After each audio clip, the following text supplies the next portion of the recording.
The photograph was still face down on my kitchen counter when I heard the front door slam shut. Not the gentle click of someone trying to be quiet, but the aggressive bang of someone who wanted to make a statement. I flipped the picture over and stared at my husband David wrapped around his secretary Amanda at what looked like a very intimate dinner at the Capitol Grill downtown. The timestamp showed it was taken 3 nights ago, the same evening he told me he was working late on quarterly reports. Before we jump back in, tell us where you're tuning in from, and if this story touches you, make sure you're subscribed, because tomorrow I've saved something extra special for you. My phone buzzed with a text message that made my stomach drop even further. Rachel, this is Amanda from Westfield Construction. David asked me to let you know he won't be coming home tonight. Or any night. He's decided to move on with someone who appreciates his ambition. Please don't contact him directly, as he needs space to figure things out. He'll send for his clothes next week. I read the message twice, then set my phone down with trembling hands. 6 years of marriage. And this was how it ended. Not with a conversation, not even with David having the courage to tell me himself, but with his secretary delivering the news like she was canceling a business meeting. The silence in our Highlands Ranch home felt suffocating as I walked through the rooms we had carefully decorated together. Our wedding photos still lined the hallway, showing 2 people who genuinely seemed happy and in love. I stopped at the picture from our honeymoon in Maui, remembering how David had promised that no matter what challenges life threw at us, we would face them together. That promise felt like a cruel joke now. My name is Rachel Morgan, and until this moment I believed I was living a pretty good life. At 35, I had built Summit Digital Solutions from nothing more than a freelance web design business I started in college into one of Denver's most successful marketing agencies. David had always said he was proud of my entrepreneurial spirit, bragging to his friends about his wife who could build websites and create marketing campaigns that transformed struggling businesses into thriving enterprises. We met at the University of Colorado Boulder during our senior year, 2 ambitious kids who dreamed about building a future together. David was studying business administration with plans to climb the corporate ladder, while I was already designing websites for local small businesses to pay for my computer science degree. He used to joke that I was going to be the next tech billionaire, while he would be my steady, reliable husband who kept me grounded. For 6 years, that dynamic had worked perfectly. David climbed steadily through the ranks at Westfield Construction Supply, eventually becoming their regional sales manager for the Mountain West Territory. His job provided stability and excellent benefits while I took the risks and pushed the boundaries with my growing company. We complemented each other, or at least I thought we did. I had always been proud of the fact that David never seemed threatened by my success. When Summit Digital Solutions landed our first 6-figure contract, he took me out to celebrate at the nicest restaurant in Cherry Creek. When we bought this house 2 years ago, he insisted that my name should be first on the mortgage because my business had provided the larger down payment. When potential clients asked about my background, David would light up talking about my achievements and innovations. Now, standing in our empty living room, I realized that perhaps David's support had been more calculated than genuine. The house felt different already, as if his betrayal had changed the very air inside it. I noticed things I had never paid attention to before. His expensive watch was gone from the dresser. His laptop bag was missing from his home office. The emergency credit card we kept in the kitchen drawer had vanished. David had been planning this departure much more carefully than his cowardly exit message suggested. This wasn't a spontaneous decision driven by sudden passion for his secretary. This was a methodical extraction from our marriage, and I had been too trusting and too busy building my business to notice the signs. I walked into David's home office and immediately saw that his filing cabinet was standing open, with papers scattered across the floor. He had clearly been in a hurry to grab specific documents, but he had also been selective about what he took. His personal files were gone, but interestingly, he had left behind anything related to our joint finances or shared investments. That struck me as odd. David had always been meticulous about financial records, keeping detailed spreadsheets of our expenses and investments. The fact that he had abandoned those files suggested either panic or a deliberate decision to distance himself from our shared financial obligations. I booted up the computer he had left behind and found that he had attempted to delete his browser history, but he had been sloppy about it. A few clicks revealed recent searches for apartment rentals in downtown Denver, divorce lawyers, and something that made my blood run cold: how to protect assets from business debt Colorado and personal liability for company obligations. Why would David be researching business debt and personal liability? His job at Westfield was stable and well paid, but he didn't own any part of the company. The only business debt in our lives was related to Summit Digital Solutions, and that was entirely under my control and responsibility. An uncomfortable thought began forming in my mind. David had been asking a lot of questions about my business lately, particularly about our client contracts and payment schedules. I had attributed his curiosity to genuine interest in my work, but now I wondered if there had been a more calculating motivation behind his inquiries. I spent the next hour going through every piece of paper David had left behind, looking for any clues about his sudden departure and his apparent interest in business debt. Most of what remained was routine household paperwork, old tax returns, and insurance documents. But tucked behind a stack of utility bills, I found something that made my heart skip a beat. It was a photocopy of a contract between Summit Digital Solutions and Westfield Construction Supply, dated 8 months ago. The contract was for a comprehensive digital marketing overhaul, including a new website, social media management, and a 6-month advertising campaign. The total value of the contract was $525,000, to be paid in monthly installments over 12 months. I stared at the document, my mind racing. I remembered this contract clearly because it had been one of the biggest deals Summit Digital had ever landed. Tom Bradley, my business partner, had been thrilled when Westfield approached us about redesigning their entire digital presence. What I didn't remember was David having any involvement in the deal. The contract had been negotiated entirely through Westfield's marketing department, and I had never had any direct contact with David's division of the company. In fact, I had been careful to keep my marriage and my business relationships completely separate, partly to avoid any appearance of conflicts of interest, and partly because David had always insisted that mixing business with family was a recipe for disaster. But here was a copy of the contract in David's personal files, and something about that felt very wrong. Why would he have a copy of a business deal between my company and his employer unless he had been involved in some way? I grabbed my laptop and logged into Summit Digital's client management system to review the Westfield account. What I found there made my stomach clench with anxiety. According to our records, Westfield Construction Supply had made exactly 3 payments on their contract, totaling $150,000. The remaining $375,000 was severely past due, despite multiple invoices and follow-up communications from our accounting department. How had I not known about this? I was the owner of the company, and a debt this large should have been flagged immediately. I scrolled through the account notes and found a series of communications from Tom, explaining that he had been handling the Westfield account personally because of, quote, the sensitive nature of the client relationship. The sensitive nature of the client relationship. Tom knew David worked for Westfield, and he had apparently been trying to protect me from the awkwardness of having to pursue payment from my husband's employer. But his discretion had left me completely unaware that one of our biggest clients was defaulting on their contract. I called Tom immediately, not caring that it was nearly 10 o'clock at night. He answered on the second ring, his voice groggy with sleep. "Rachel, what's wrong? You sound upset." "Tom, I need you to tell me everything about the Westfield construction account, right now." There was a long pause before Tom responded, and I could hear him sitting up in bed. "What specifically do you want to know?" "It's been a challenging account to manage, but we've been working through the payment issues." "Payment issues?" I said, my voice rising. "Tom, according to our system, they owe us over $300,000. How is that a payment issue? That's a complete default on their contract." Another pause. Longer this time. "Rachel, I didn't want to worry you about it because I knew it could create problems in your marriage. David has been our primary contact at Westfield, and he's been assuring me that the company is going through a temporary cash flow situation. He promised the outstanding balance would be paid within the next 60 days. The room started spinning around me as the implications of Tom's words sank in. David had been our contact at Westfield. David had been managing a contract between my company and his employer. David had been making promises about payments that clearly were never going to materialize. "Tom," I said slowly, "did David have any official role in approving or managing this contract from Westfield's side?" "Well, that's what I thought was odd," Tom replied.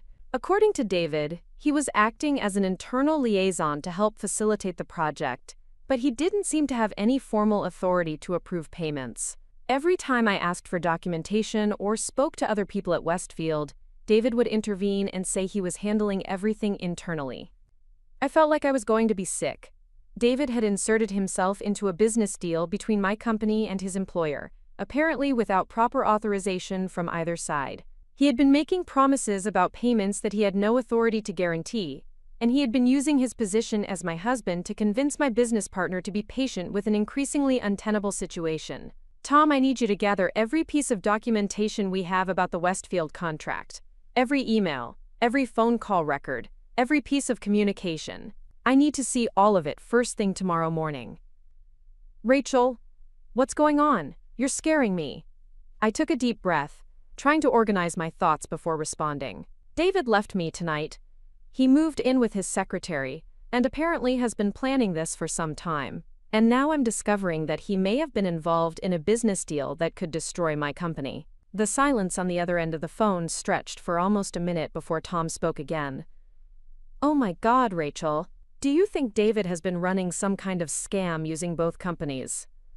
I don't know what to think right now, but I'm going to find out. Can you meet me at the office at 7 tomorrow morning? We need to figure out exactly what David has been doing and how much trouble we're in. After hanging up with Tom, I sat in David's abandoned office, trying to piece together a timeline of events. 8 months ago, Westfield Construction had approached Summit Digital about a major marketing contract. Somehow, David had become...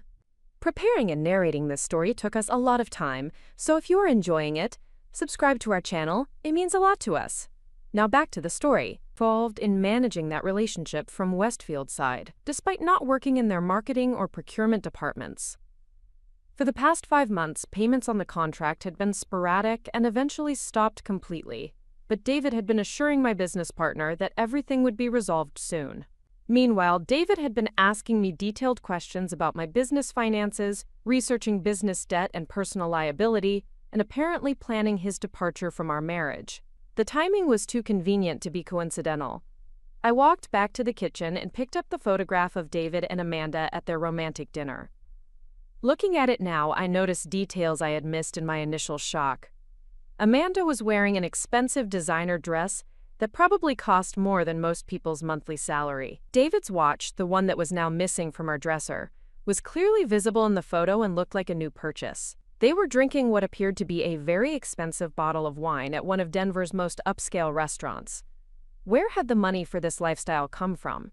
David's salary at Westfield was good but not extravagant, and certainly not enough to support the kind of expensive tastes displayed in this photograph. Our joint accounts showed his regular deposits from Westfield, but there was no indication of any additional income that would explain his apparent newfound wealth. A terrible thought began forming in my mind. What if David hadn't just been mismanaging the contract between Summit Digital and Westfield? What if he had been actively stealing from one or both companies? I spent the rest of the night going through every financial document I could find, looking for any signs of irregularities or unexplained transactions. David had always handled most of our household finances, claiming that his business background made him better suited for managing budgets and investments. I had been happy to let him take responsibility for those details, trusting that he was acting in our mutual best interests. Now I was discovering how naive that trust had been. David had been very careful to keep certain financial information away from me, and what I was finding in his abandoned papers suggested a much more complex and troubling situation than a simple affair with his secretary. By dawn, I had identified at least 3 separate bank accounts that David had opened without my knowledge, along with 2 credit cards that were somehow connected to our shared addresses but not to our joint financial obligations. The statements I found showed regular deposits that didn't correspond to his salary from Westfield, along with expenditures that painted a picture of someone living far beyond his apparent means. As I prepared to meet Tom at the office, I realized that David's betrayal of our marriage might be the least of my problems. If my suspicions were correct, his actions could have put my company, my employees, and my financial future in serious jeopardy. The man I had trusted with my heart had potentially been stealing from my business while planning his escape with another woman.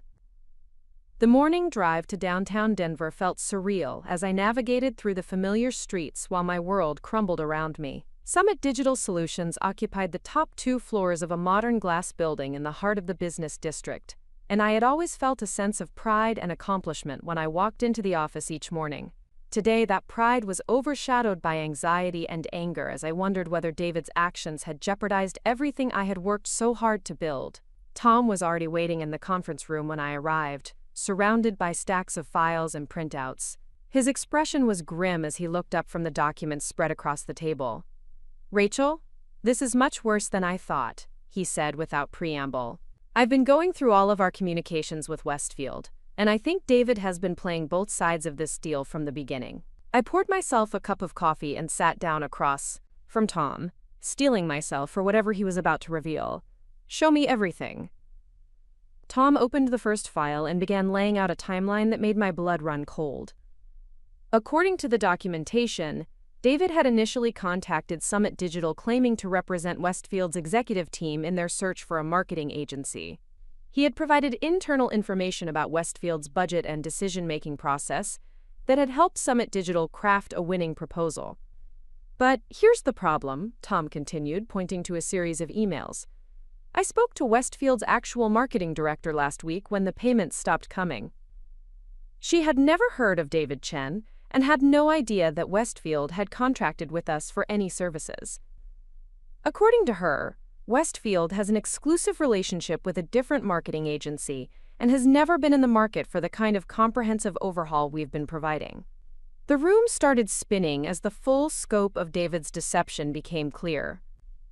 He had apparently created an entirely fictitious business relationship between my company and his employer, convincing Tom that we had landed a legitimate contract while somehow generating fake purchase orders and initial payments to make the deal seem real. "Tom, where did those first payments come from? If Westfield didn't authorize this contract, how did we receive $150,000? Tom's expression became even more troubled as he flipped through another set of documents. "That's what I've been trying to figure out. The payments came from an account that appeared to be associated with Westfield Construction, but now I'm wondering if David somehow created a fake account or if he was using his position at the company to redirect funds. Either way, the implications were devastating. If David had been stealing money from Westfield to make payments to Summit Digital, then my company had unknowingly received stolen funds. If he had created fake payments using his own money or other sources, then we had been providing services under a fraudulent contract that was never going to be fully paid." "There's more," Tom said quietly.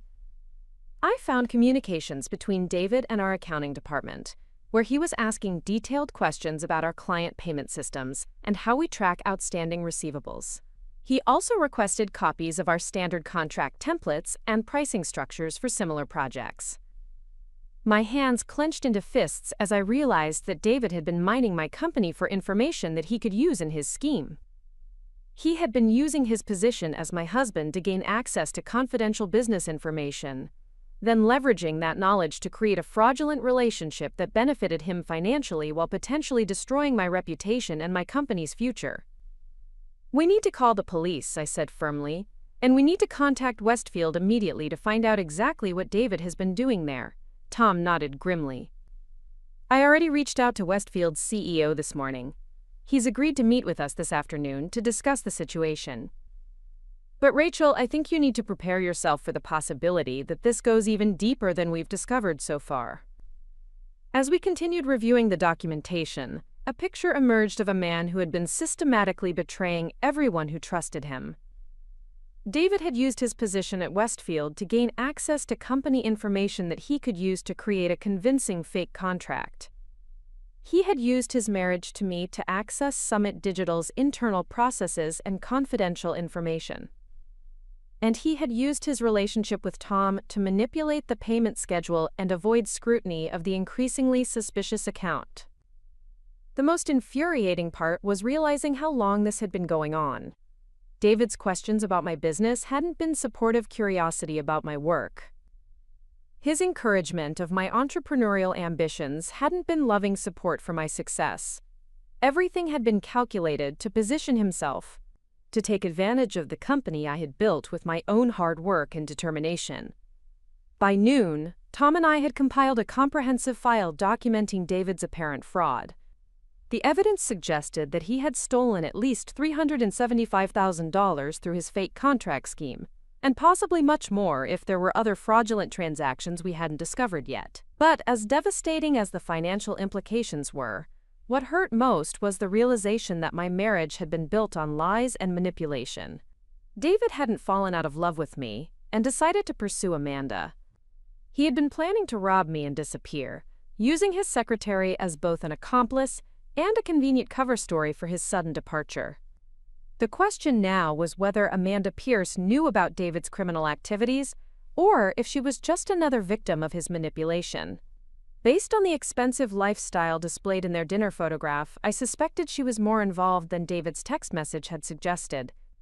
As I prepared for our meeting with Westfield's CEO, I felt a strange sense of calm settling over me. David had underestimated me in the most fundamental way possible. He had assumed that I would be too trusting, too naive, and too emotionally devastated by his betrayal to investigate his actions thoroughly. What David didn't know was that I hadn't built a successful business by being passive or helpless when faced with challenges. What he didn't understand was that his betrayal had awakened something fierce and determined within me that he had never seen before.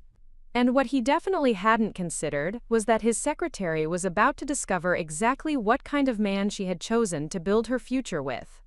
The afternoon meeting with Westfield Construction was going to change everything, and I had a feeling that David's carefully planned escape was about to become the biggest mistake of his life. The elevator ride to the 40th floor of the Republic Plaza building felt like it lasted forever. Tom stood beside me, clutching a leather portfolio containing all the evidence we had compiled about David's fraudulent activities. I stared at my reflection in the polished steel doors, trying to project confidence despite the turmoil churning in my stomach. Westfield Construction Supply's corporate headquarters occupied an entire floor of downtown Denver's most prestigious office tower. The reception area was decorated with photographs of major construction projects across the Mountain West, from ski resorts in Aspen to office complexes in Salt Lake City. Everything about the space screamed success and legitimate business operations, which made David's deception even more infuriating. Patricia Williams, Westfield's CEO, emerged from a corner office with an expression that was equal parts concern and anger. She was a woman in her early 50s with silver hair and the kind of commanding presence that suggested she hadn't reached her position by being naive about business fraud.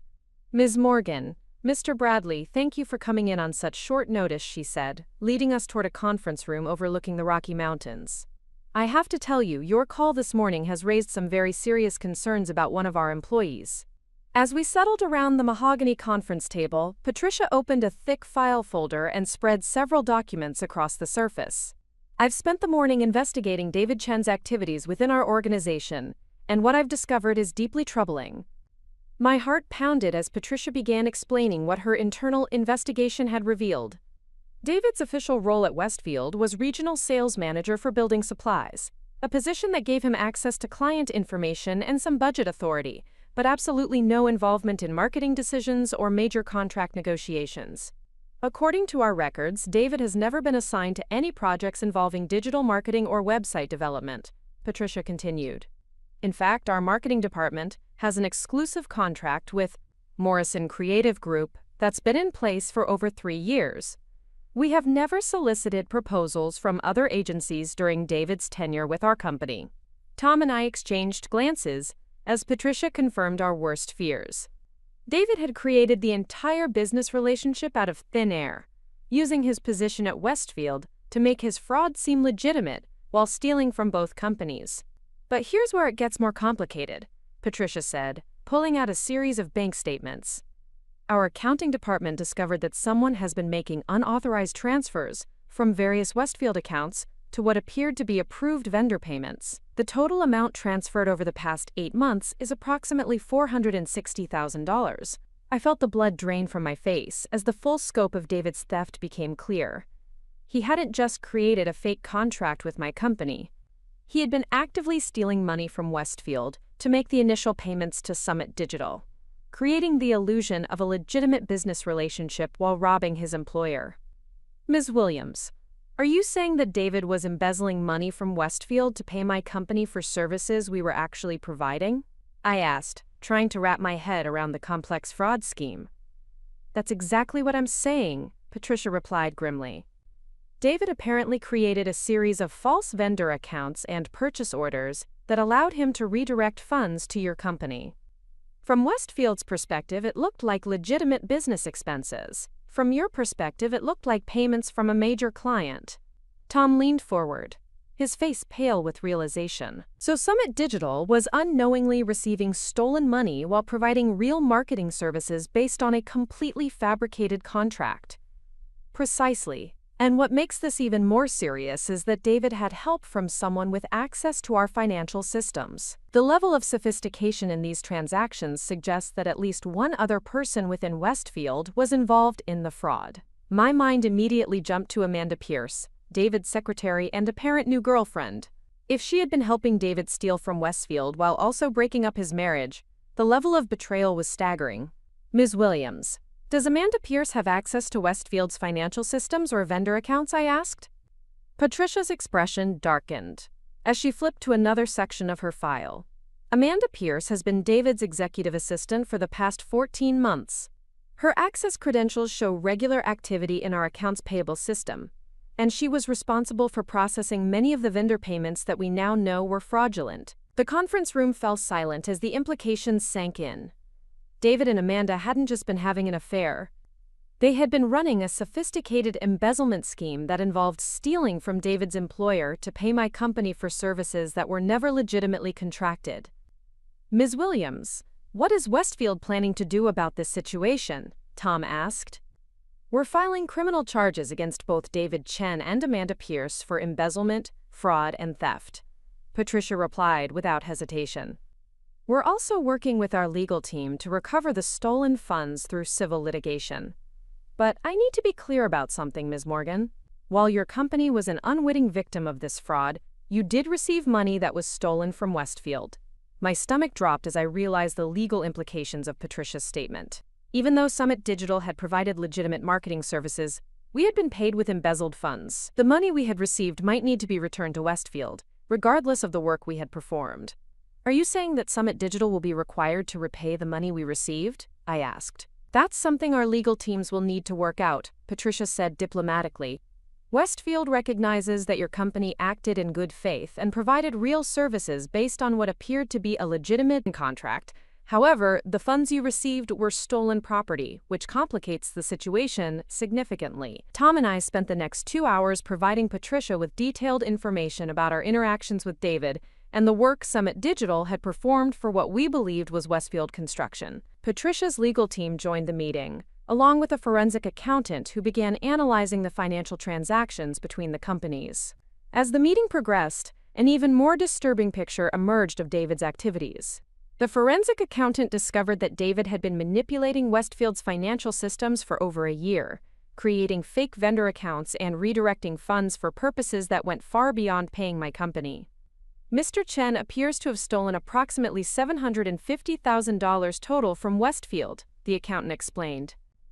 The payments to Summit Digital represent only a portion of his theft. The remaining money was transferred to personal accounts and used for what appear to be personal expenses, $750,000.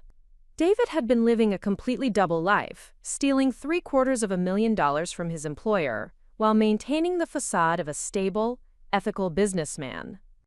The expensive dinners, the designer clothing, the luxury lifestyle he had been displaying with Amanda had all been funded by corporate theft.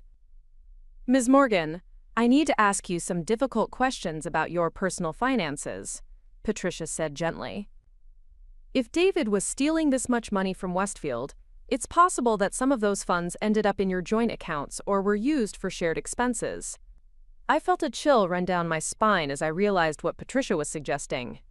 If David had been depositing stolen money into our joint bank accounts, I could potentially be considered an accessory to his crimes, even if I had no knowledge of the theft.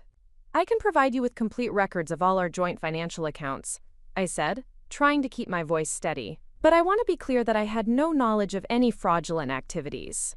David handled most of our household finances, and I trusted him to be honest about the sources of our income. Patricia nodded sympathetically. We understand that you're likely another victim of David's deception. However, our investigation will need to trace every dollar that was stolen from Westfield to determine where the money went and how it was used. As the meeting concluded, Patricia handed me a business card for Jennifer Rodriguez, the criminal defense attorney that Westfield's legal team recommended I contact immediately. Ms. Morgan, while we believe you acted in good faith, you need to protect yourself legally. This case is going to become very complex very quickly. The drive back to Summit Digital's offices was silent, as Tom and I processed the magnitude of what we had just learned. David's betrayal wasn't just personal anymore. It was a criminal conspiracy that could potentially destroy my business and land me in legal trouble despite my innocence. "Rachel, we need to call an emergency board meeting," Tom said as we pulled into the parking garage. "The other investors need to know about this situation immediately." Summit Digital Solutions had grown over the years to include 3 silent investors who had provided capital for expansion in exchange for minority stakes in the company. While I maintained controlling interest with 60% ownership, the other 40% was split between Tom and our investors. A scandal of this magnitude could cause them to demand immediate changes or even force the sale of the company. Back in the office, I called Jennifer Rodriguez while Tom began preparing materials for the emergency board meeting. Jennifer's reputation as one of Denver's top white-collar defense attorneys was well known in business circles, and her retainer fee reflected her expertise. "Ms. Morgan, based on what you've told me, you need to understand that this situation is going to get much worse before it gets better," Jennifer said during our phone consultation. "Even though you were victimized by your husband's fraud, you could still face civil liability for the stolen money your company received. Additionally, if any of the stolen funds made their way into your personal accounts, you could potentially face criminal charges." Jennifer agreed to meet with me the following morning to begin developing a legal strategy. She also recommended that I immediately cease all communication with David and document any attempts he made to contact me. "If David realizes that his theft has been discovered, he may try to implicate you or claim that you were aware of his activities," she warned. That evening, I sat in my home office reviewing 8 years of joint financial records, looking for any signs that David had been depositing stolen money into our shared accounts. What I found was even more disturbing than I had expected. Over the past year, David had made regular deposits to our joint savings account that he had explained as bonuses and commission payments from Westfield. The amounts weren't enormous, usually between $3,000 and $8,000 per month, but they had totaled over $60,000 in the past 12 months. If those deposits were actually stolen money from Westfield, then David had been using our joint account to launder his embezzled funds while lying to me about the source of the additional income. I had unknowingly been benefiting from his criminal activities, using the stolen money for household expenses, and even contributing some of it to Summit Digital's operating expenses during a brief cash flow shortage 6 months earlier. The realization made me physically ill. David had turned me into an unwitting accomplice in his crimes while planning to abandon me for his secretary. He had used my trust and my love to facilitate his theft while positioning himself to disappear with Amanda and leave me to face the legal consequences of his actions. As I continued reviewing our financial records, I discovered something that made me even more angry. David had been systematically transferring money from our joint accounts to personal accounts that I had no access to. Over the past 6 months, he had moved over $40,000 from our shared savings to accounts that were apparently being used to fund his secret lifestyle with Amanda. David hadn't just been stealing from Westfield. He had been stealing from me as well, using our joint accounts as a temporary holding place for embezzled funds before moving the money to accounts that only he controlled. The pattern suggested that he had been planning his departure for months, while ensuring that I would be left with minimal resources and maximum legal exposure. But as I dug deeper into our financial history, I discovered something that David apparently didn't know about. 3 years earlier, when Summit Digital had landed its first major corporate contract, I had opened a separate business account that was completely independent from our joint finances. The account was designed to hold emergency operating funds for the company, and I had never mentioned it to David because I wanted to maintain complete independence over my business finances. Over the past 3 years, I had quietly been transferring small amounts from Summit Digital's main operating account to this emergency fund whenever we had strong quarterly results. The account now contained over $200,000 that David had no knowledge of and no legal claim to. More importantly, none of the money in the emergency account had come from our joint finances or from the fraudulent Westfield contract. Every dollar had been earned through legitimate business activities that were completely separate from David's criminal schemes. As I stared at the account balance on my laptop screen, I realized that David's attempt to steal from me and leave me financially vulnerable had actually backfired. While he had been planning his elaborate escape, I had been quietly building a financial safety net that would allow me to weather the legal storm that was coming. The emergency fund would be enough to cover the legal fees for fighting David's crimes, repaying any stolen money that Summit Digital had unknowingly received, and maintaining the company's operations while we dealt with the scandal. David had assumed that destroying our joint finances and stealing from my company would leave me helpless and dependent on his goodwill. Instead, his betrayal had revealed my own strength and independence in ways that surprised even me. The business I had built was strong enough to survive his attack, and the financial foundation I had quietly established would allow me to fight back against his fraud without compromise. That night, I called my parents in Colorado Springs to explain the situation before they heard about it through news reports or legal proceedings. My mother's reaction was immediate and fierce. "Rachel, I never liked that man," she said bluntly. "Your father and I always thought David was too interested in your business success and not interested enough in your happiness. But we never imagined he was capable of something this criminal." My father, a retired police officer, had more practical advice. "Sweetheart, you need to change every lock in that house immediately. If David has been planning this for months, he may have made copies of keys or given Amanda access to your home. You also need to document everything that's missing and file a separate police report for theft of marital property." As we talked, my parents helped me create a comprehensive plan for protecting myself both legally and physically. They offered to drive to Denver immediately to help me secure the house and provide emotional support during the legal proceedings. After hanging up with my parents, I spent the rest of the evening going through David's abandoned belongings, looking for any additional evidence of his criminal activities. In a box of personal papers that he had apparently forgotten in his haste to leave, I found something that made my blood run cold. It was a handwritten note in David's distinctive penmanship, apparently a draft of a letter he had never sent. The note was addressed to Amanda and dated 3 weeks earlier, clearly outlining his plans for stealing money from both Westfield and Summit Digital before disappearing together. "Amanda, everything is falling into place perfectly," the note began. "The transfers from Westfield are complete, and Rachel's company has been providing enough legitimate work to make the contract look real.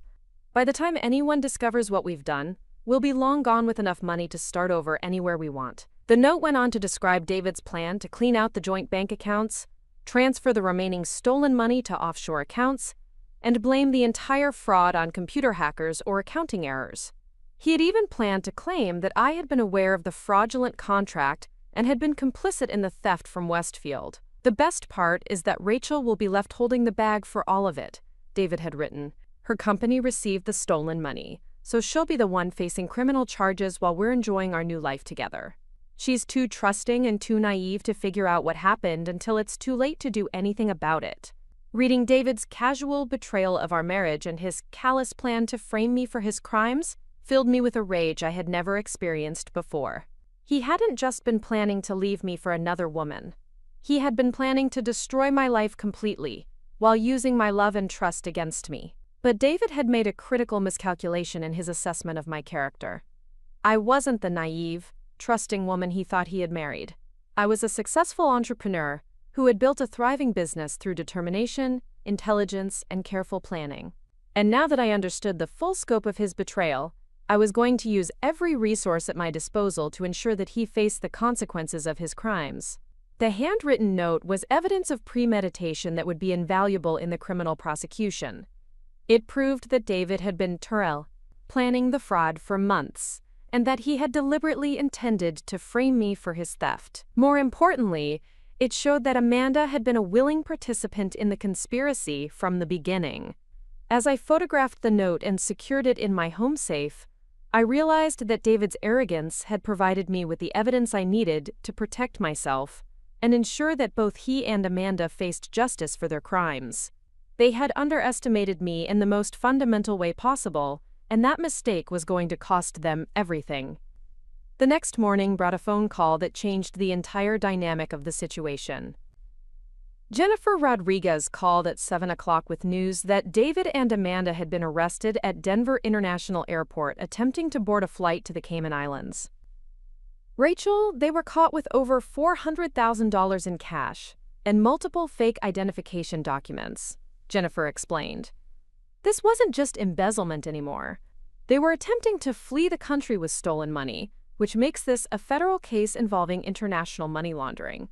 The FBI had taken over the investigation from local law enforcement, and agents would be contacting me later that morning to discuss my cooperation with their case.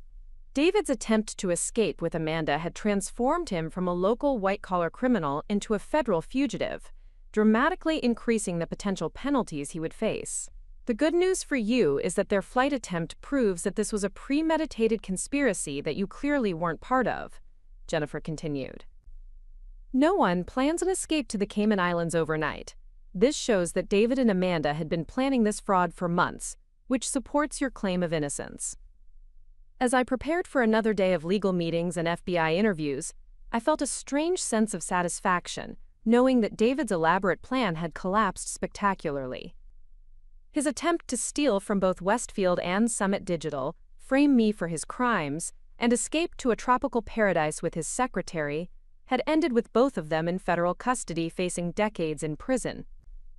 The man who had assumed I was too naive and trusting to discover his betrayal was about to learn exactly how much he had underestimated the woman he had married. The FBI field office in downtown Denver was nothing like what I had expected from television shows and movies. Instead of dramatic interrogation rooms and high-tech surveillance equipment, Agent Sarah Chen led me through a series of mundane hallways to a conference room that looked more like a corporate meeting space than a federal law enforcement facility. Agent Chen was a soft-spoken woman in her early 40s who specialized in financial crimes and white-collar fraud cases. Her calm demeanor was reassuring as she explained the federal government's interest in David's case and what my cooperation would involve. Ms. Morgan, your husband's attempted flight to the Cayman Islands has elevated this case to a federal level, Agent Chen began, opening a thick file folder. When someone attempts to leave the country with stolen money and false identification, it becomes a matter of national security as well as financial fraud. As Agent Chen spread photographs and documents across the conference table, I got my first clear look at the evidence that had been seized when David and Amanda were arrested at the airport. The images were shocking in their scope and detail.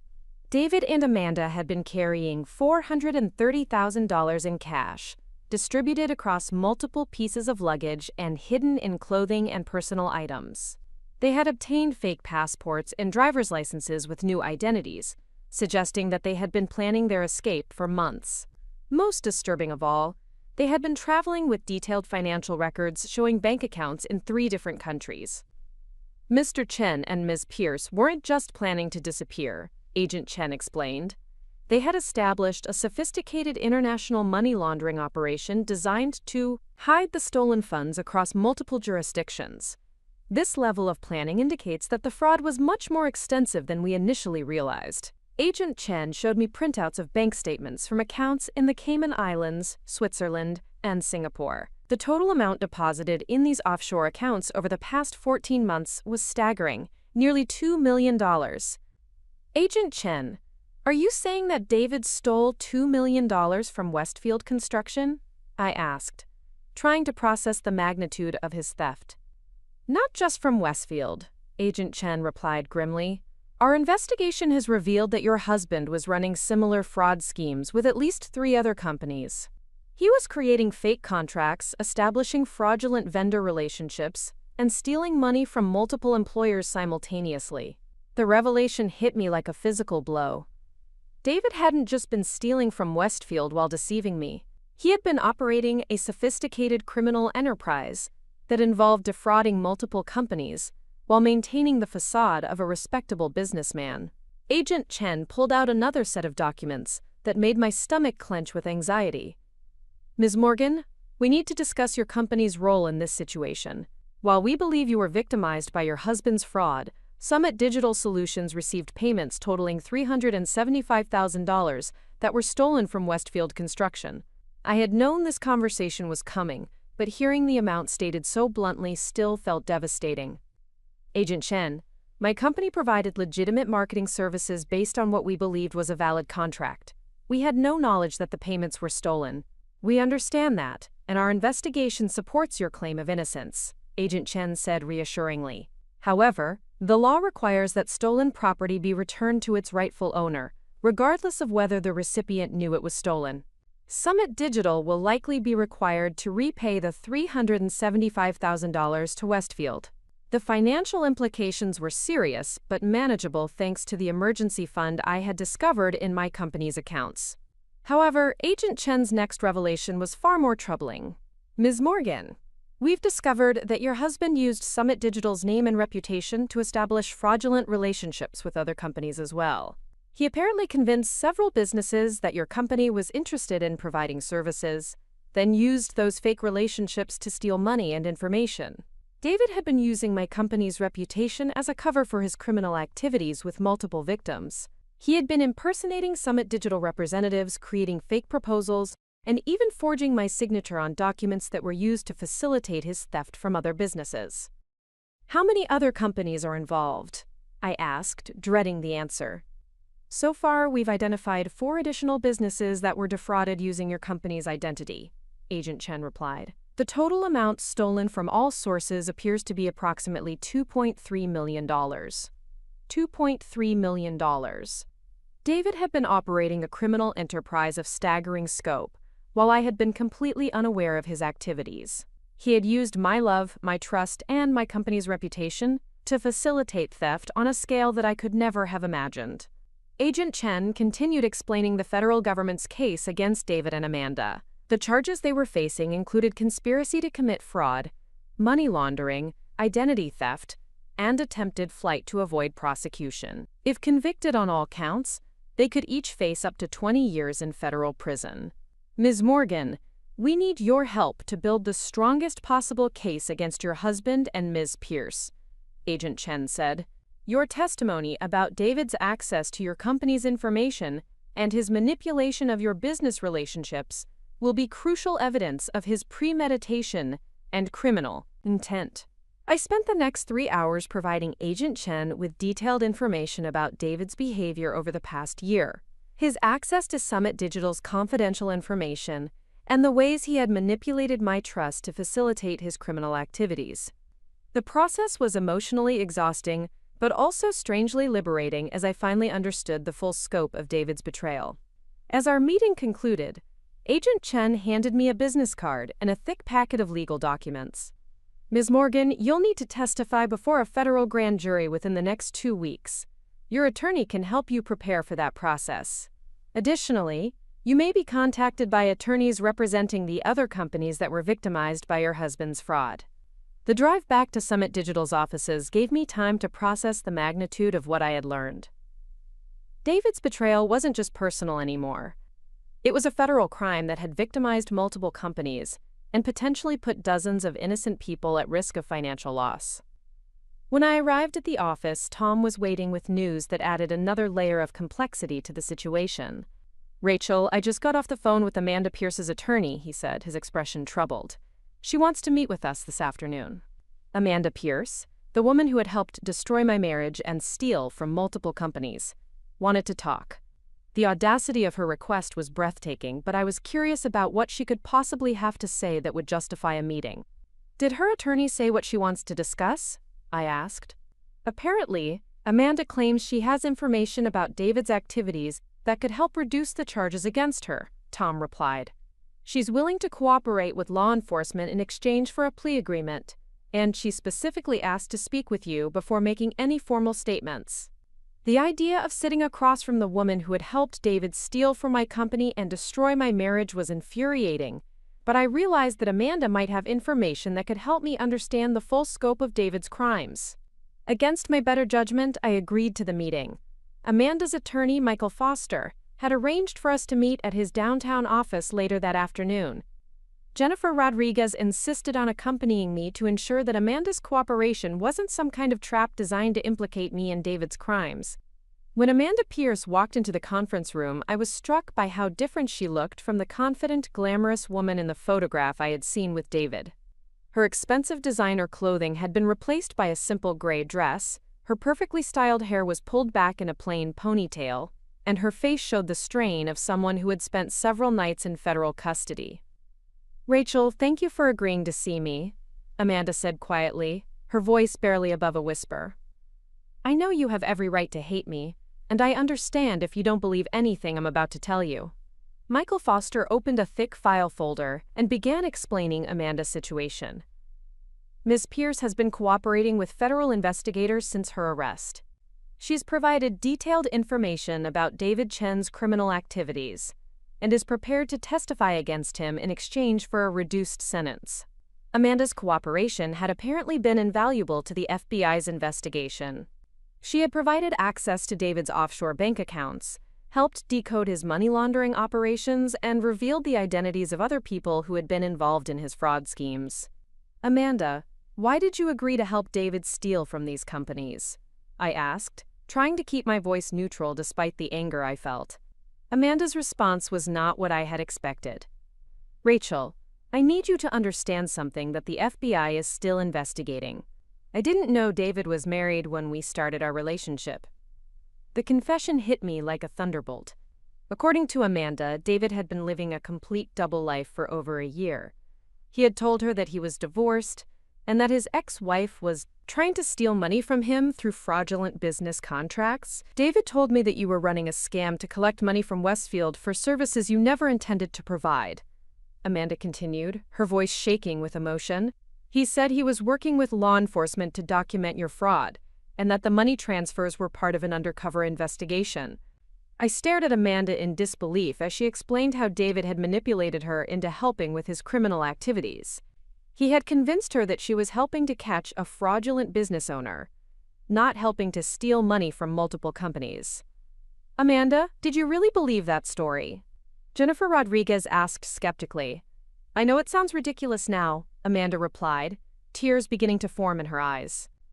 "But David was very convincing, and he showed me documents that seemed to support his claims. He had fake police reports, forged legal documents, and even staged phone calls with people he claimed were FBI agents." As Amanda continued her story, a picture emerged of a woman who had been as thoroughly manipulated and deceived as I had been. David had constructed an elaborate fiction that painted me as a criminal, while positioning himself as a heroic whistleblower working to expose corporate fraud. "When did you realize that David had been lying to you?" I asked. Amanda's expression crumbled as she described the moment when federal agents had arrested them at the airport. "When the FBI showed me David's real financial records and explained that he was married to you, I realized that everything he had told me was a lie. I wasn't helping to catch a criminal. I was helping to destroy an innocent woman's life." The revelation that Amanda had been another victim of David's manipulation changed my perception of the situation entirely. While she had still committed crimes and participated in activities that had hurt me and my company, she had done so based on lies and deception rather than malicious intent. Michael Foster explained that Amanda's cooperation with federal investigators had revealed additional crimes that the FBI was still investigating. "Ms. Pierce has provided evidence that David Chen was planning to frame both you and her for his crimes once he had successfully laundered the stolen money offshore." According to Amanda, David had been preparing to disappear permanently, leaving both his wife and his secretary to face criminal charges for his theft. He had created false evidence that would have implicated both of us in his fraud schemes, while he lived comfortably in a non-extradition country with the stolen money. "Rachel, I know I can't undo the damage I've caused to your marriage and your business," Amanda said, looking directly at me for the first time since entering the room.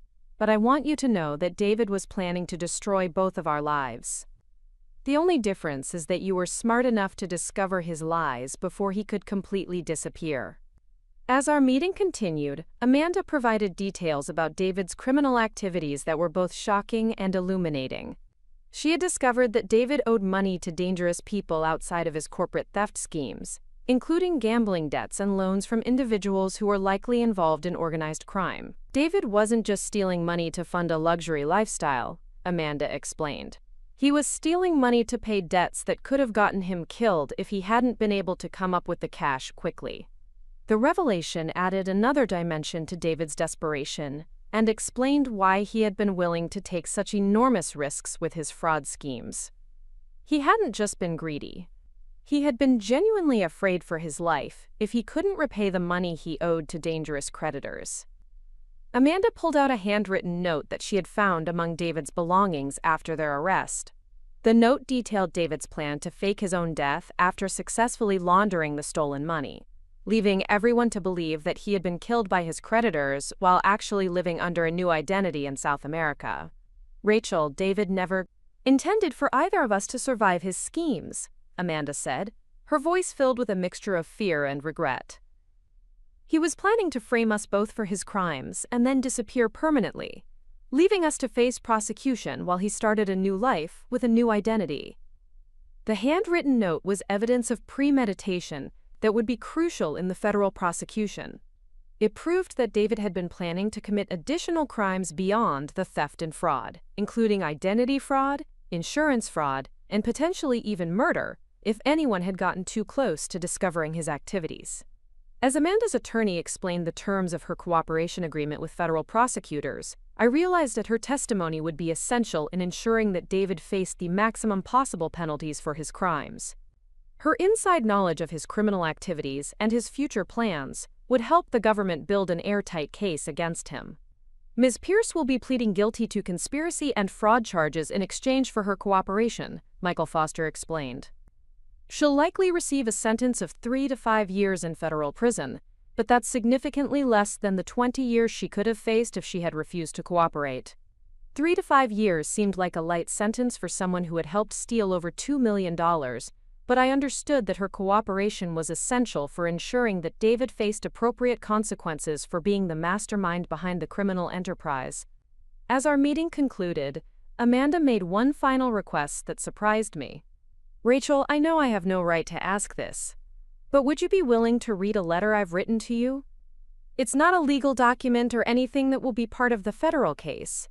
It's just something I needed to say to try to make sense of what happened to all of us." Against my better judgment, I agreed to read Amanda's letter. She handed me a sealed envelope with my name written in neat handwriting across the front. Back in my car, I opened Amanda's letter and found 3 pages of handwritten text that provided insight into her relationship with David and her genuine remorse for the damage that had been caused. "Dear Rachel," the letter began, "I know that no apology can undo the pain and damage that my actions have caused to your life and your business. I also know that you have every right to hate me and to never forgive me for my role in David's crimes." The letter went on to describe Amanda's genuine belief that she had been helping to expose corporate fraud, rather than facilitating it. She explained how David had shown her fake documents and staged conversations that seemed to support his claims about my supposed criminal activities. I realize now that I should have been more skeptical of David's claims and should have insisted on seeing official law enforcement credentials before agreeing to help with what I thought was an undercover investigation. My naivete and poor judgment don't excuse my actions, but I hope they help explain how I became involved in something so terrible. Amanda's letter also included details about David's criminal activities that she hadn't shared during our meeting with attorneys present. She described David's gambling addiction, his involvement with loan sharks, and his increasingly desperate behavior as his debts mounted and his fraud schemes became more complex. "Rachel, I need you to know that David never showed any remorse for what he was doing to you or to the companies he was stealing from. When I asked him about the impact his actions would have on innocent people, he would just laugh and say that successful people like you could afford to lose a few $100,000. The letter concluded with Amanda's promise to testify truthfully in any legal proceedings and her commitment to making financial restitution for the damage she had caused, even if it took her the rest of her life to repay the money. Reading Amanda's letter gave me a strange sense of closure regarding her role in David's crimes. While I could never forgive her for helping to destroy my marriage and steal from My company, I could understand how she had been manipulated and deceived by someone who was clearly a master manipulator. That evening, I called Jennifer Rodriguez to discuss the implications of Amanda's cooperation and what it meant for the federal case against David. Jennifer's assessment was encouraging from a legal standpoint, but sobering in terms of the overall damage that had been done. "Rachel, Amanda's testimony is going to be devastating to David's defense," Jennifer explained. "She can provide firsthand evidence of his premeditation, his manipulation tactics, and his plans to frame both of you for his crimes. The federal prosecutors are confident that they can secure a conviction on all major charges. However, Jennifer also warned me that the civil litigation related to David's crimes would likely continue for years, as various companies and individuals sought to recover their losses. While my cooperation with law enforcement would protect me from criminal charges, I would still need to deal with lawsuits and financial claims related to the stolen money that had passed through Summit Digital's accounts. The good news is that your company's reputation will likely survive this scandal," Jennifer continued. "Your cooperation with law enforcement and the clear evidence that you were victimized by David's fraud will help distinguish Summit Digital from his criminal activities." As I prepared for bed that night, I reflected on the strange turn of events that had transformed Amanda from my husband's mistress into a key witness in ensuring that he faced justice for his crimes. While I could never have a personal relationship with someone who had helped destroy my marriage, I could respect her decision to cooperate with law enforcement and accept responsibility for her actions. David's plan to manipulate and betray everyone who trusted him had ultimately backfired spectacularly. His attempt to frame both his wife and his mistress for his crimes had instead created two witnesses who could provide comprehensive testimony about his criminal activities and his callous disregard for anyone who stood in his way. The man who had thought he was clever enough to steal millions of dollars and disappear forever was about to discover that his victims were stronger, smarter, and more determined than he had ever imagined. The federal grand jury proceedings were scheduled to begin the following week, and I was ready to tell my story and ensure that David Chen faced the full consequences of his choices. His elaborate criminal enterprise was about to collapse under the weight of the evidence that his own actions had created. The federal courthouse in downtown Denver was buzzing with activity on the morning I was scheduled to testify before the grand jury. Jennifer Rodriguez walked beside me through the marble corridors, carrying a briefcase filled with documents that would help support my testimony about David's systematic fraud and manipulation. "Remember, Rachel, you're not on trial here," Jennifer reminded me as we approached the grand jury room. "You're a victim and a witness. Just tell the truth about what David did and how he deceived you and your company." The grand jury proceedings were unlike anything I had experienced before. 23 citizens from across the Denver metropolitan area listened intently as I described David's betrayal, his theft of confidential business information, and his use of Summit Digital's reputation to facilitate his crimes against multiple companies. As I testified about discovering the fake Westfield contract and realizing the scope of David's deception, I could see the jurors' expressions shift from curiosity to anger. These were ordinary people who understood the value of hard work and honest business dealings, and they were clearly outraged by David's calculated manipulation of everyone who had trusted him. The federal prosecutor, Assistant U.S. Attorney Maria Santos, guided me through a detailed chronology of David's criminal activities. She had me explain how David had gained access to my company's internal processes, how he had used our joint finances to launder stolen money, and how he had planned to frame me for his crimes while escaping to the Cayman Islands. "Ms. Morgan, in your opinion, did your husband's actions demonstrate premeditation and criminal intent?" Santos asked. "Absolutely," I replied without hesitation. "The evidence shows that David spent months planning these crimes while lying to me about his activities and intentions. He systematically stole confidential information from my company, created fraudulent business relationships with multiple victims, and attempted to manipulate federal law enforcement by framing innocent people for his crimes." The grand jury session lasted over 3 hours, during which I provided testimony that covered every aspect of David's criminal enterprise. By the time I finished answering questions, I felt emotionally drained but confident that I had provided the information necessary to ensure David faced appropriate consequences for his actions. As Jennifer and I left the courthouse, she received a phone call that changed everything about David's legal situation. "Rachel, that was Agent Chen," Jennifer said, her expression serious. "David's attorney just contacted the federal prosecutor's office requesting an emergency meeting. Apparently, David wants to negotiate a plea agreement." The news that David was already trying to negotiate a plea deal was both satisfying and infuriating. It confirmed that his legal situation was hopeless, but it also suggested that he was still trying to manipulate the system to avoid full accountability for his crimes. "What kind of plea agreement could David possibly offer?" I asked. "According to Agent Chen, David claims he has information about other criminal activities that could be valuable to federal investigators," Jennifer replied. "He's apparently willing to cooperate in exchange for a reduced sentence." The idea that David might escape with a lighter sentence because of his cooperation was deeply troubling, but Jennifer explained that any plea agreement would still require him to accept responsibility for his crimes and provide full restitution to his victims. That afternoon brought another development that demonstrated how completely David's criminal enterprise was unraveling. Tom called me with news that Westfield Construction's forensic accountants had discovered additional fraudulent transactions that brought the total amount stolen from the company to over $1 million. "Rachel, it gets worse," Tom said during our phone conversation. "The forensic team found evidence that David was selling confidential client information to competitors. He wasn't just stealing money from Westfield. He was betraying their business secrets to other companies." The revelation that David had been engaged in corporate espionage, as well as embezzlement, meant that his legal troubles would likely extend far beyond the federal fraud charges. Companies whose confidential information had been compromised would undoubtedly file civil lawsuits, seeking damages for the competitive harm caused by David's betrayal. But the most shocking development came when Tom shared what the forensic accountants had discovered about David's personal finances. "Rachel, you need to sit down for this. David owes money to loan sharks and organized crime figures totaling over $800,000. The debts are secured by personal guarantees that make you potentially liable as his spouse."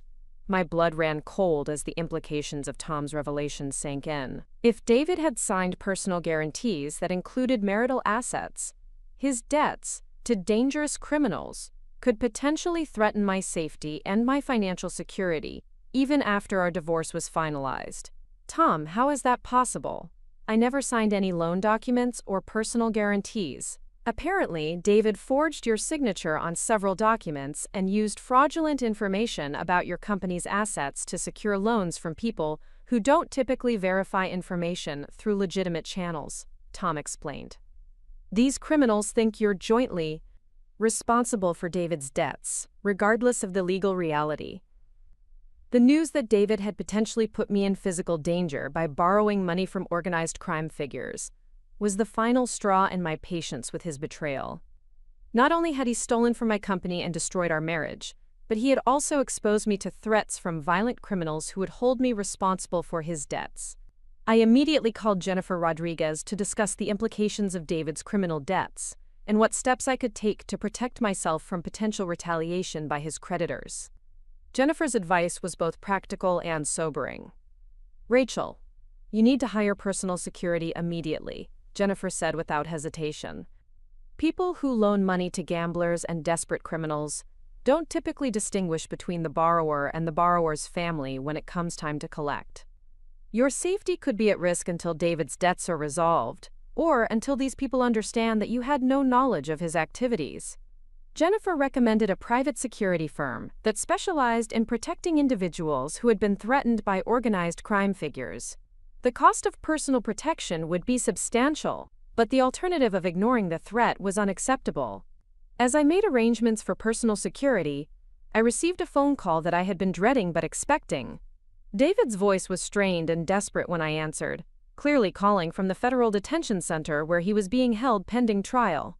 "Rachel, I know you hate me right now, but I need you to listen carefully," David said without any greeting or apology. "There are people looking for me who are going to come after you if they can't find me. You need to be very careful about where you go and who you trust." The audacity of David calling to warn me about dangers that he had created was breathtaking, but I could hear genuine fear in his voice for the first time since his arrest. "David, I already know about your gambling debts and the loan sharks you've been dealing with, I said coldly. What I want to know is why you thought it was acceptable to put my life at risk by forging my signature on loan documents. There was a long pause before David responded, and when he spoke, his voice was barely above a whisper. Rachel, I never meant for any of this to happen to you. I thought I could pay back the money before anyone discovered what I was doing.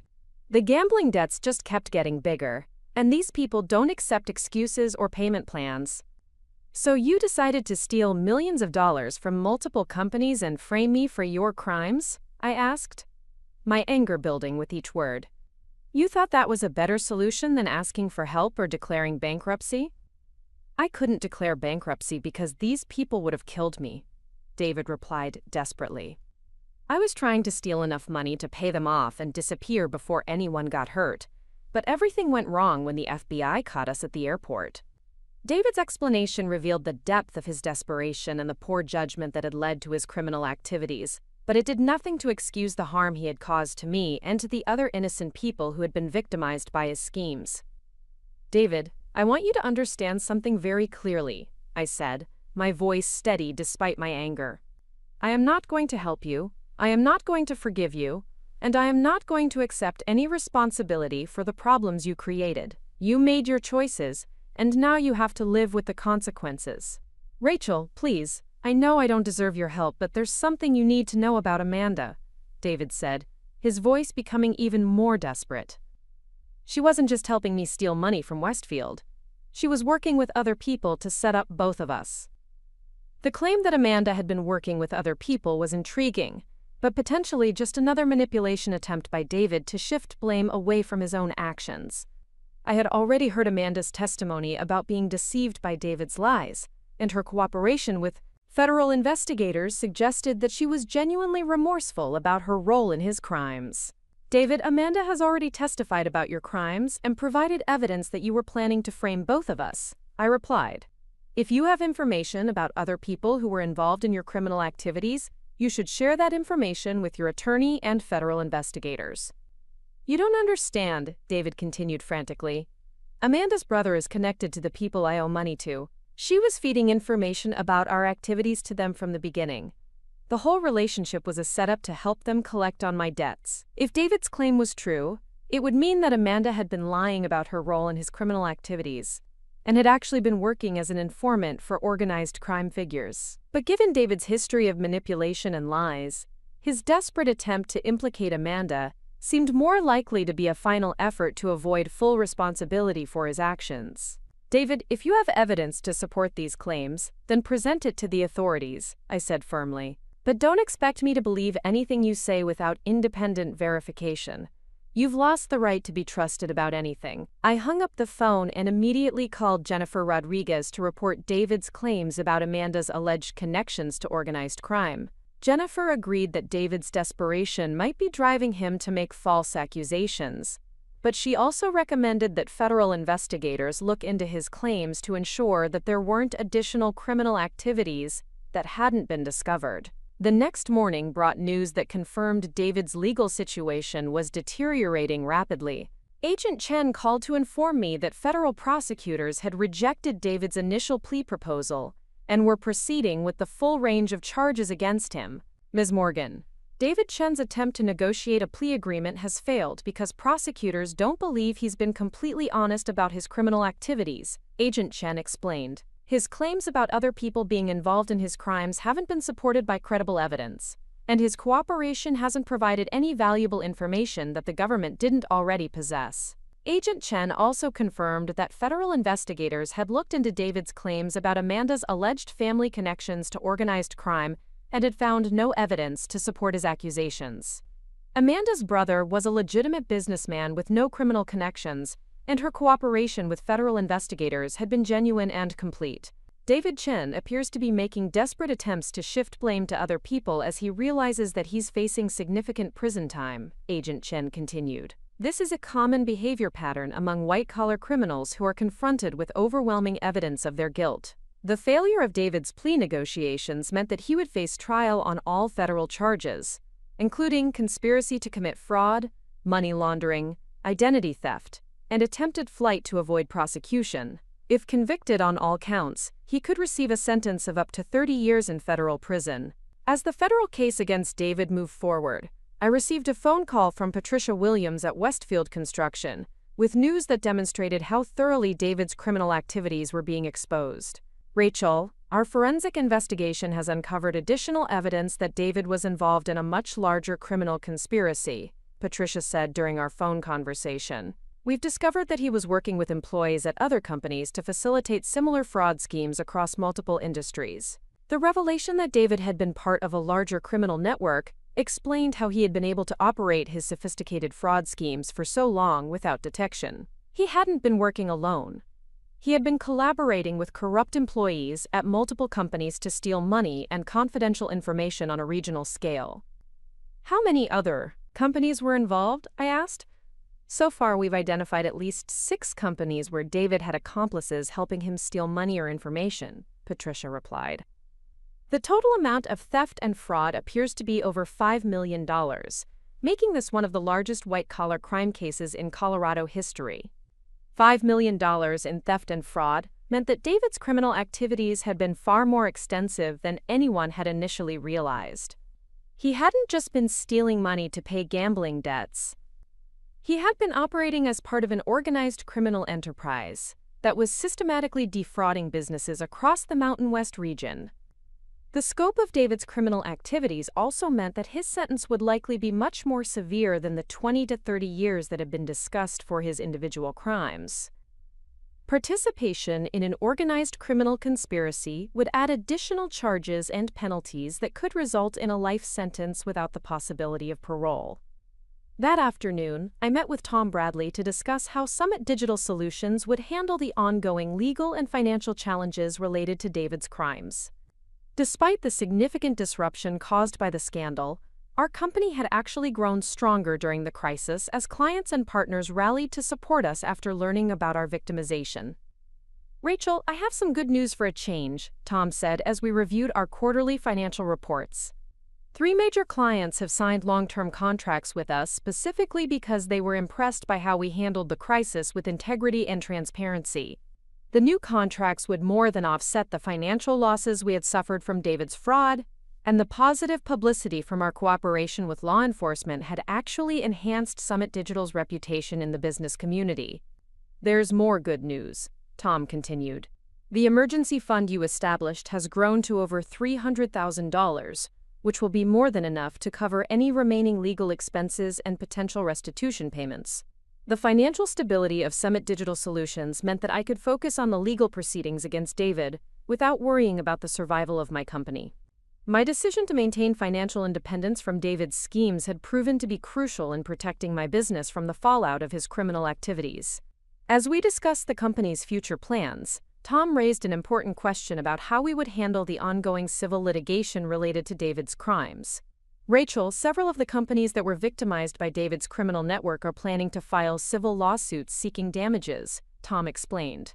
While Summit Digital is clearly a victim rather than a defendant, we may need to provide testimony and documentation for multiple legal proceedings over the next several years.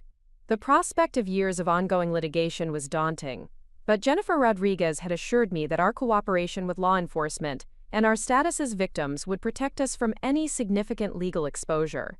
That evening, I received a phone call that provided closure on one of the most troubling aspects of David's betrayal.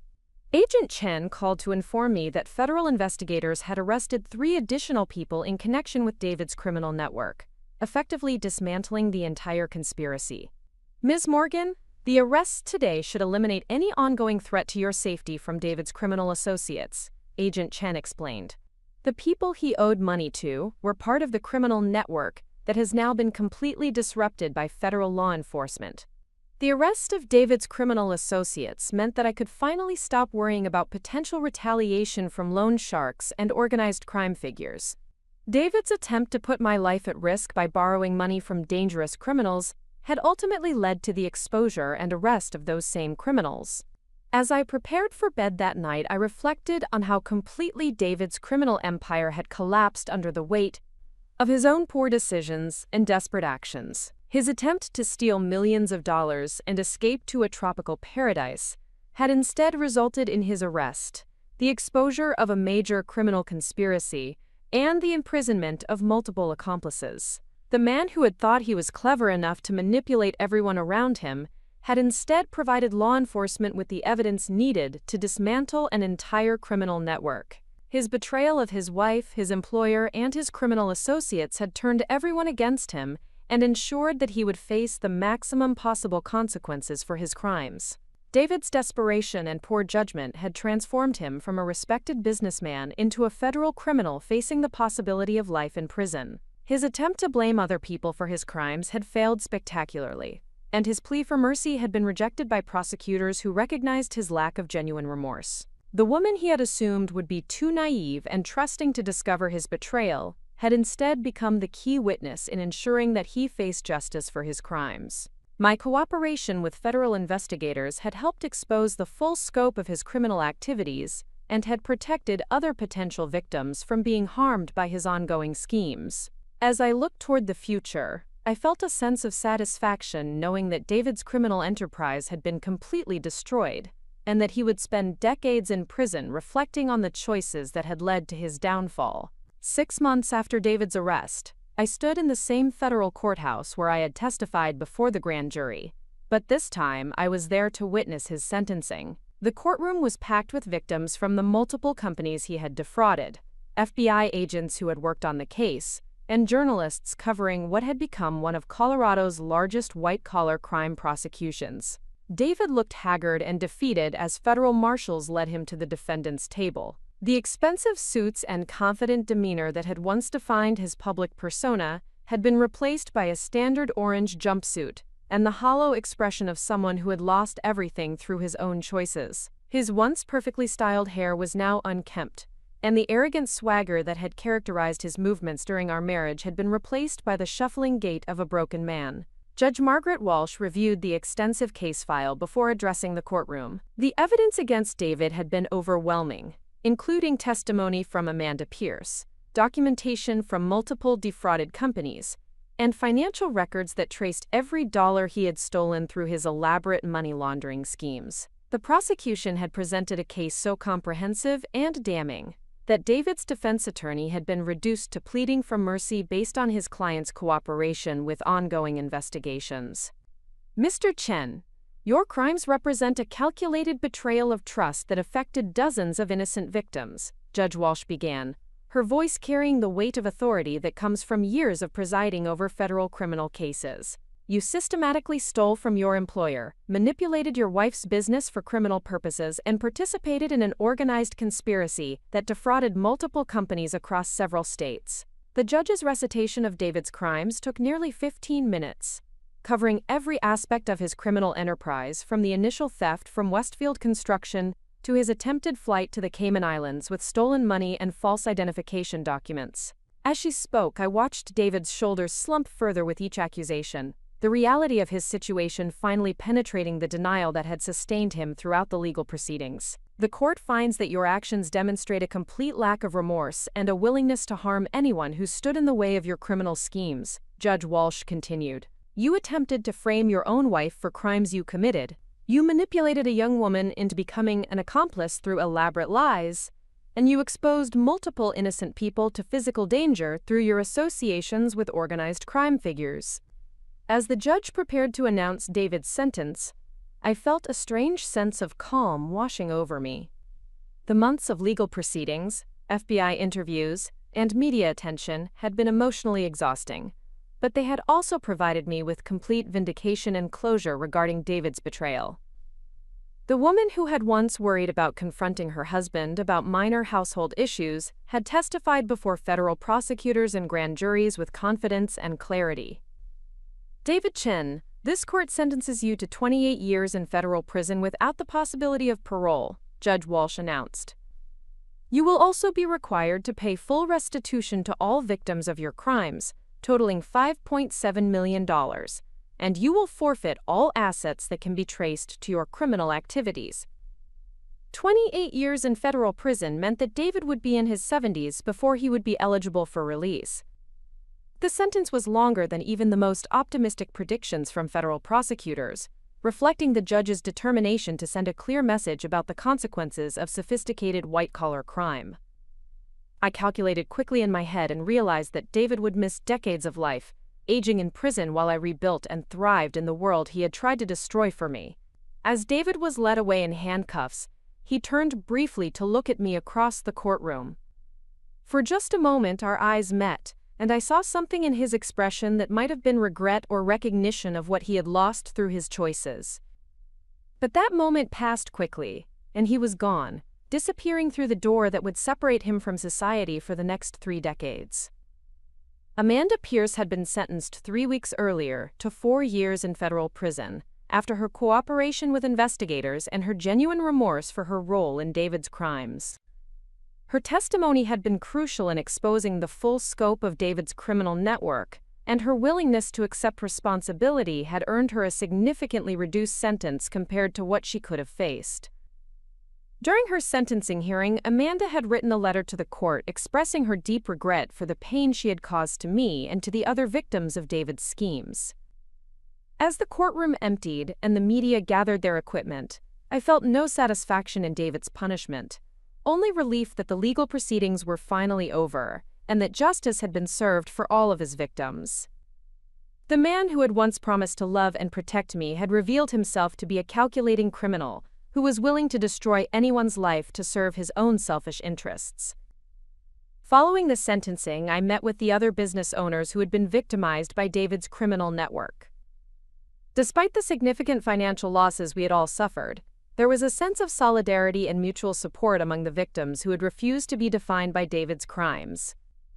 We had formed an informal support group during the legal proceedings, sharing experiences and advice about rebuilding our businesses and our lives in the aftermath of systematic fraud. Patricia Williams from Westfield Construction approached me as we left the courthouse together. "Rachel, I want you to know that Westfield is not going to pursue recovery of the stolen funds from Summit Digital Solutions," she said, extending her hand in a gesture of reconciliation. "Your company provided legitimate services in good faith, and you've suffered enough as a result of your husband's crimes." Patricia's decision meant that Summit Digital would not be required to repay the $375,000 we had received through David's fraudulent contract. The gesture was both financially significant and emotionally meaningful, representing recognition that my company had been a victim rather than a beneficiary of David's criminal activities. Her announcement brought tears to my eyes, not from relief about the money, but from the validation that our integrity had been recognized and respected throughout this ordeal. The civil litigation related to David's crimes continued for several more months, but my role as a witness rather than a defendant meant that the proceedings had minimal impact on my daily life or my company's operations. Summit Digital Solutions had not only survived the scandal but had actually grown stronger, as clients and partners recognized our integrity and resilience in the face of unprecedented challenges. The media attention surrounding David's case had initially been a source of anxiety for me, but it ultimately helped establish Summit Digital's reputation as a company that operated with complete transparency and ethical standards. Business leaders throughout Denver had watched how we handled the crisis, and many were impressed by our cooperation with law enforcement and our commitment to doing the right thing, even when it was financially costly. 3 months after David's sentencing, I received a phone call that represented the final resolution of the criminal aspects of his case. Agent Sarah Chen called to inform me that the last of David's criminal associates had been sentenced, effectively closing the books on what federal prosecutors were calling the largest organized white-collar crime network in Colorado history. "Ms. Morgan, I wanted to personally thank you for your cooperation throughout this investigation," Agent Chen said during our conversation. "Your willingness to testify and provide evidence was crucial in dismantling this criminal enterprise and ensuring that all of the perpetrators faced appropriate consequences." The investigation had ultimately led to the prosecution of 12 individuals across 6 companies, with total theft and fraud amounts exceeding $8 million. David's central role in coordinating the criminal activities had made him the primary target for prosecution, but his cooperation with investigators had been minimal and self-serving rather than genuinely helpful. Agent Chen also informed me that the threat assessment regarding David's gambling debts and criminal associates had been downgraded to minimal risk. The organized crime figures who were threatening Mr. Chen have been neutralized through our investigation, she explained.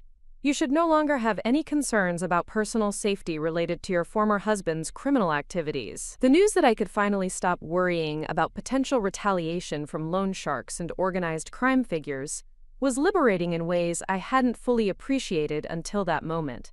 For months, I had been living with a low-level anxiety about my personal safety, always aware of my surroundings and careful about my routines. The ability to return to a normal life without security concerns felt like the final piece of freedom from David's destructive influence. 1 year after David's sentencing, I stood in the completely renovated offices of Summit Digital Solutions, looking out at downtown Denver while reflecting on how much my life had changed since that devastating morning when I discovered his betrayal. The company now employed 42 people, nearly double our pre-scandal workforce, and we had expanded into new markets across the western United States. The renovation of our office space had been both practical and symbolic. We had moved to a larger floor in a more prestigious building, creating an environment that reflected our growth and success. The modern design incorporated natural light, collaborative workspaces, and cutting-edge technology that supported our expanded service offerings. More importantly, I had discovered strengths and capabilities within myself that I never knew existed. The woman who had once worried about disappointing her husband or making him feel threatened by her success had evolved into someone who knew her own worth and refused to accept anything less than she deserved. The crisis had forced me to develop leadership skills, decision-making, confidence, and emotional resilience that had transformed not just my business but my entire approach to life. Tom Bradley knocked on my office door, carrying a bottle of champagne and wearing the biggest smile I had seen from him in months. "Rachel, I just got off the phone with the mayor's office," he said, practically bouncing with excitement. "Summit Digital Solutions has been selected as Denver's Small Business of the Year, and you're going to be recognized as Entrepreneur of the Year at next month's Civic Awards ceremony." The recognition from the city of Denver was deeply meaningful, representing acknowledgement that our company had not only overcome extraordinary challenges, but had also contributed positively to the local business community throughout the crisis. The award ceremony would be attended by hundreds of business leaders, government officials, and community members, providing a platform to share our story of resilience and recovery. As Tom and I celebrated with champagne in my office, I thought about the letter I had written to myself on the night I discovered David's betrayal.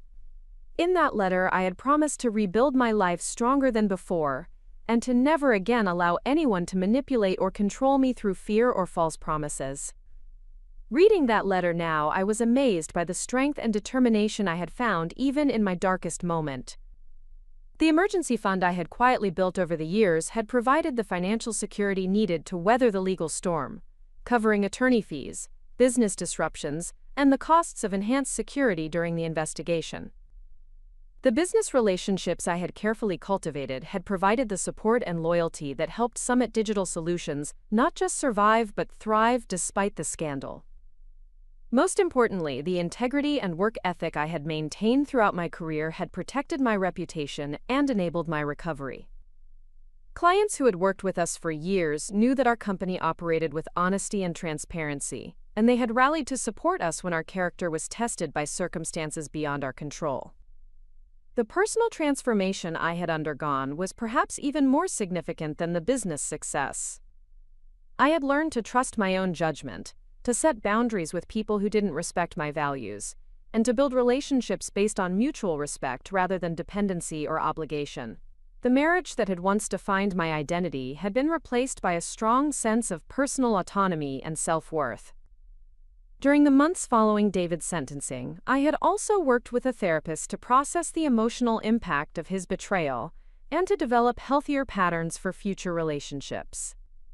Dr. Sarah Martinez had helped me understand how David's manipulation had worked and how to recognize warning signs of similar behavior in the future. "Rachel, what David did to you was a form of psychological abuse that went far beyond the financial crimes," Dr. Martinez had explained during one of our sessions. "He systematically undermined your confidence, isolated you from sources of independent support, and conditioned you to defer to his judgment about important decisions. Recovery from that kind of manipulation takes time and conscious effort." The therapy sessions had been challenging but ultimately liberating. helping me understand that David's betrayal was not a reflection of my worth or judgment, but rather evidence of his own character defects and criminal tendencies. I learned to separate the legitimate lessons from the experience, from the self-blame and shame that had initially complicated my recovery. 6 months after David's sentencing, I had started dating again, but with a completely different approach than I had taken in my 20s and early 30s. Instead of looking for someone to complete me or provide security, I was seeking a partner who would complement my existing strength and independence. The relationships I explored were based on mutual respect, shared values, and genuine compatibility rather than emotional dependency or financial considerations. My parents had been incredible sources of support throughout the ordeal, driving from Colorado Springs multiple times to help with practical matters and provide emotional encouragement during the darkest periods of the legal proceedings. My mother had been particularly insightful about David's character, reminding me that she had always felt uncomfortable with his excessive interest in my business success and his tendency to insert himself into decisions that should have been mine alone. "Sweetheart, I know this has been incredibly painful, but I think David's betrayal may have saved you from years of increasingly controlling behavior," my mother had said during one of our conversations. "Men like David don't usually get better over time. They get more demanding and more manipulative as they become more confident that their victims won't leave them." Her observation had helped me understand that David's crimes might have been just the beginning of a pattern of escalating abuse if I hadn't discovered his activities when I did. The financial theft and fraud could have continued for years, potentially destroying my business and leaving me completely dependent on someone who was systematically betraying my trust. The community of other fraud victims that had formed during the legal proceedings had also become an important source of ongoing support and friendship. We met monthly for dinner and conversation, sharing updates about our recovery progress and celebrating each other's successes in rebuilding our lives and businesses.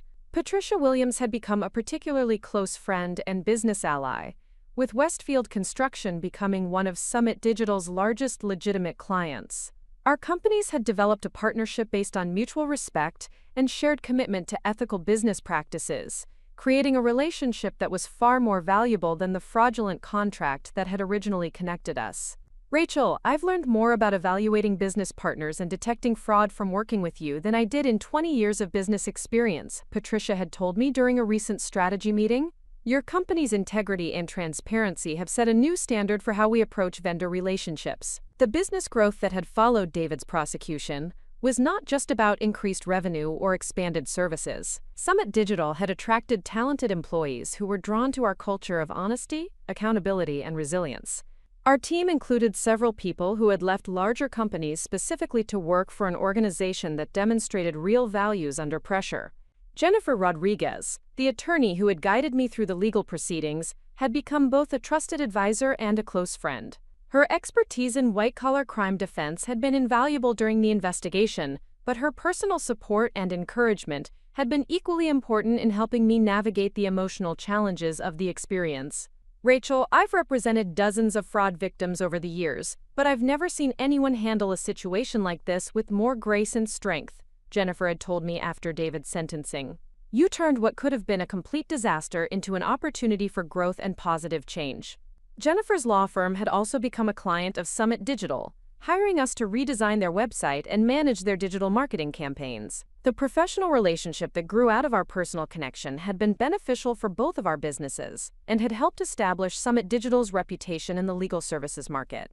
The awards ceremony where I would be recognized as Entrepreneur of the Year was still 2 weeks away, but preparations for the event had provided opportunities to reflect on the lessons learned from David's betrayal and the recovery that followed.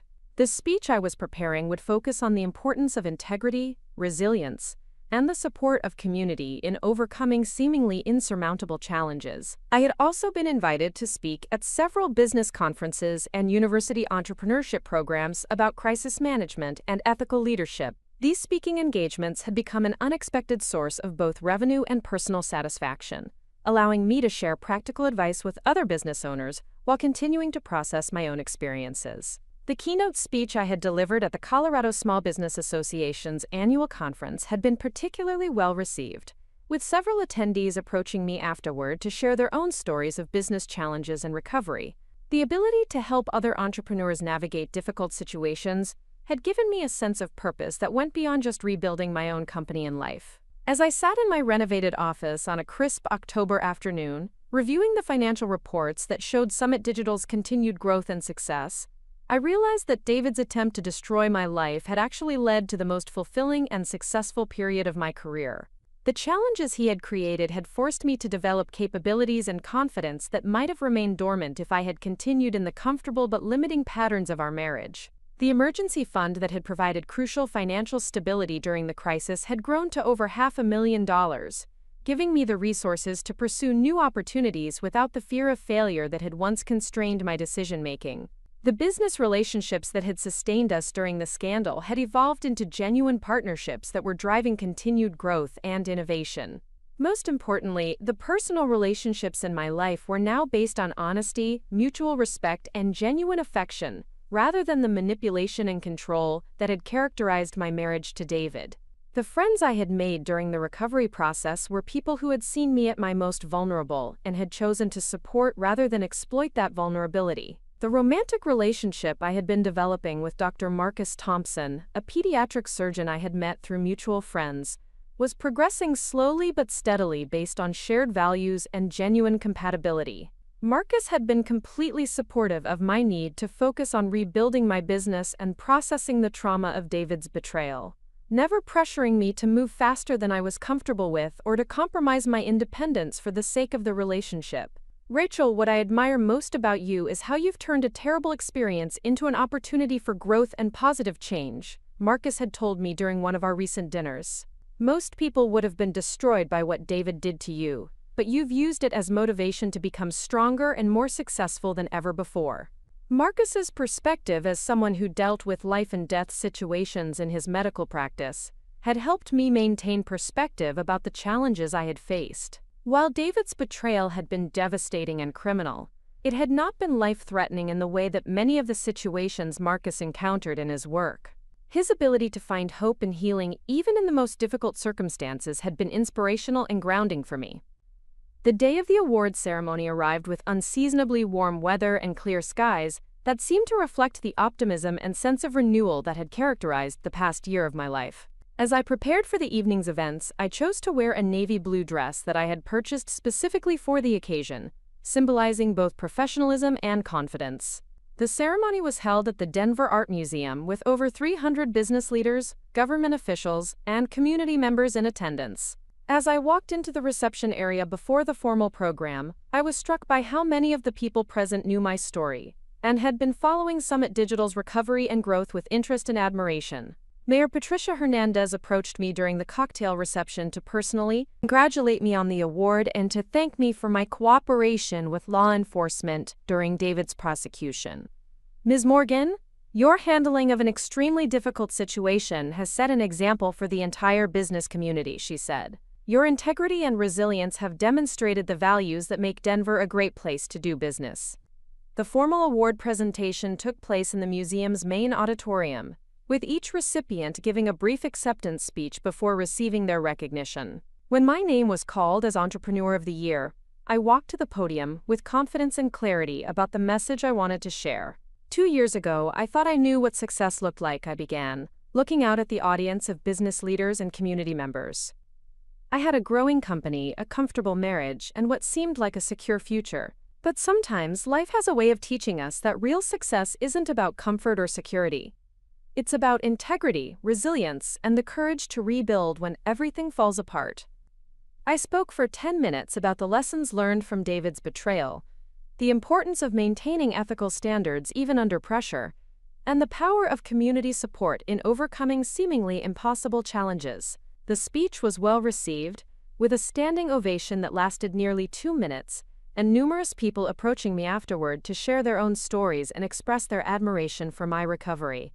As the evening concluded and I drove home through the quiet streets of Denver, I reflected on how completely my life had been transformed by the experience of David's betrayal and the recovery that followed. The woman who had once worried about disappointing her husband or threatening his ego had become someone who spoke confidently to hundreds of people about leadership, integrity, and resilience. David Chen was serving the second year of his 28-year federal prison sentence, likely spending his days in a small cell while reflecting on the choices that had led to his downfall.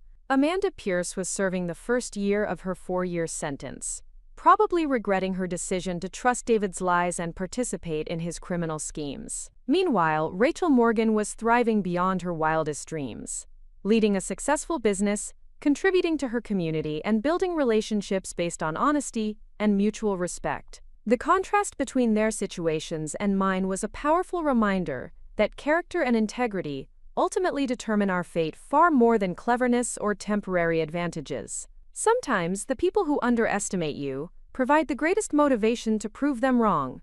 David's assumption that I was too naive and trusting to discover his betrayal had proven to be the first of many miscalculations that led to his destruction and my triumph. His belief that I would be too weak to survive his abandonment had motivated me to develop strength I never knew I possessed. Standing in my home office late that night, looking out at the lights of Denver spread below, I felt profound gratitude for the journey that had brought me to this moment. The emergency fund I had built had become the foundation for unprecedented business growth. The integrity I had maintained had earned the respect and loyalty of clients, partners, and community leaders. The resilience I had developed had transformed me from someone who feared conflict into someone who faced challenges with confidence and determination. David had assumed that destroying our marriage and stealing from my company would leave me broken and dependent on his mercy. Instead, his betrayal had revealed my own strength and independence in ways that a comfortable, stable marriage never could have accomplished. The woman who had once defined herself through her relationship with David Chen had discovered that her greatest strength came from within herself. Rachel Morgan was not just surviving, she was thriving, leading, and inspiring others through her example of integrity under pressure and resilience in the face of betrayal. Up next, you've got 2 more standout stories right on your screen. If this one hit the mark, you won't want to pass these up. Just click and check them out.